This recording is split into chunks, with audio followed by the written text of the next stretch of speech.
Just interviewing John Burgess here, the leader of Barnet Unison, on today's industrial action. John, how did it all go?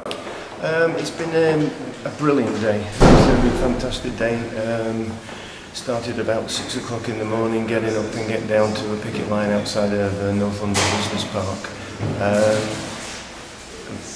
Incredible in the sense that we had nearly 180 workers who tried to go to work this morning and were told, no thank you, unless you're prepared to do a full day's pay, we won't ask you to leave. So 180 workers left NLBP.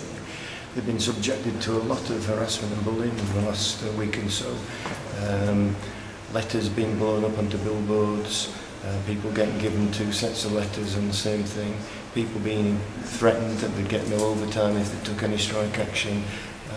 And I'm proud to say, I'm really proud of all them workers that despite all of that said, I have had enough and I'm coming out. And today they've been everywhere, and I'm proud of them because they've delivered 7,500 newspapers today to residents of Barnet. They've been talking to people in Golders Green, Hale Ward, High Barnet, East Barnet, New Barnet, Whetstone, Finchley, Finchley Central, West Finchley, East Finchley, North Finchley. They've been everywhere. Edgware, Burnt Oak. They have been taking the message of One Barnet to the streets and explaining exactly what it means. They've been given the newspaper with Barnet Alliance for Public Services have kindly provided for us, and we've also been handing out our flyers. I've come here to the town hall. Again, the workers turned up. We've had supporters from unions all across the borough, support from unions in the region, from Unison and other unions. We've had messages of support from general secretaries across the TUC, from Brendan Barber to Dave Prentice to Bob Crow. We've had countless politicians lending their support, and I think today has been a big success. We can't be bullied, we won't be bullied, and we're up for a discussion, and that's what we're trying to do today, and that's the message we're going to. It's been said that the posters that Barnet Council put up were the best advertising you could have possibly done, and they paid for it, or the taxpayer did. What do you have to say about the posters that went up last week? Well, I have to say that I couldn't believe it. Somebody sent me a text message with a picture attached to it, and I opened it up. I just couldn't believe it. I've never seen anything. I've been a trade unionist all my life. I've been active in Barnet for nearly 15 years. I've had lots of disagreements at different times in the year. I've worked with 6 leaders.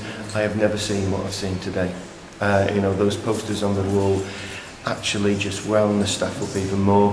Not only did they wind up the staff that were taking strike action, they've been winding up everybody else. Some people got angry, some people felt they were being intimidated and bullied. It was all very Big Brother. I'm not sure who is advising who over this. It was a PR disaster. How have the people of Barnet responded to the people, to the guys out on the street on strike today? Well, obviously people don't know what's going on with One Barnet, and I think it was reflected last night in the committee there when they're saying there's nobody here.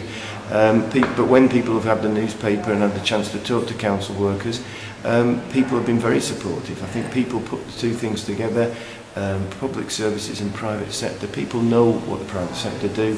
We're in an absolute economic mess. The whole world's in a mess because the private sector don't care about the communities. They invested in things that they shouldn't have been doing, and people don't trust the private sector anymore. And finally, there's been a lot of commentary in the press which has described the One Barnet project as a toxic project and damaging the brand of the London Borough of Barnet. Do you have anything to say about that, John? Yeah, I am proud to be an employee of Barnet Council. Unison had printed 1,000 wristbands that said proud to be a council employee. So all our workers are proud to be council workers. That's what we're wanting to be. The One Barnet, the Easy Council, the Future Shape, they've all become toxic. They've been associated with poor contract monitoring, poor procurement and disasters where things they can't even monitor. The pension scheme bond that connotes workers when they went bust, council taxpayer has to pick up the tab. The MetPro stuff that came through residents, bloggers, the trade unions raising issues. So I would say that outside Barnet, most people aren't that keen or likely to take up this type of programme for public services. John Burgess, Barnet Unison leader, thank you very much, and good luck. Thank you. I'm sure you have to cut and paste.